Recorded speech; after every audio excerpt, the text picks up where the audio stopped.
বিভিন্ন সময় চাপে রেখে মালামাল কম সরবরাহ করে আমাদেরকে গ্রাহক হয়রানি যাতে করতে না পারে সেই বিষয়টাকে সামনে রেখে আমরা অভিন্ন সার্ভিস কোড চাই, আরবি এবং পিবিএসকে এক করতে চাই। 2 দফা দাবিতে ঝিনাইদহ পল্লী বিদ্যুৎ অফিসের কর্মকর্তা কর্মচারীদের মানববন্ধন। সুলতান আল এনাম ভিডিও চিত্রে দেখুন বিস্তারিত। 2 দফা দাবিতে মানববন্ধন কর্মসূচি পালন করেছে ঝিনাইদহ পল্লী বিদ্যুৎ অফিসের কর্মকর্তা ও কর্মচারীরা।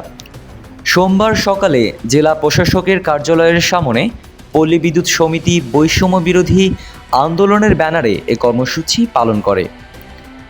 সোমবার সকাল 11টা থেকে বেলা 12টা পর্যন্ত চলা এই কর্মসূচিতে ব্যানার ফেস্টুন নিয়ে জেলা ও উপজেলা অফিসের কর্মকর্তা কর্মচারীরা অংশ নেয়।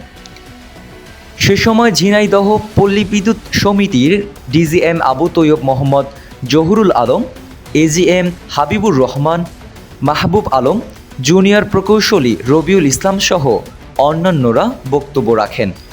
সে সময় বক্তারা গ্রাহক সেবার মানোন্নয়ন, উন্নত কর্মপরিবেশ নিশ্চিতের মাধ্যমে কর্মকর্তা কর্মচারীদের সন্তুষ্টি, স্বচ্ছতা ও জবাবদিহি বৃদ্ধি এবং টেকসই বিদ্যুৎ বিতরণ ব্যবস্থা নির্মাণে সকল বৈষম্য অবসান করার দাবি জানান। সেই সাথে সকল চুক্তিভিত্তিক কর্মচারীদের নিয়মিত করার দাবিও জানান।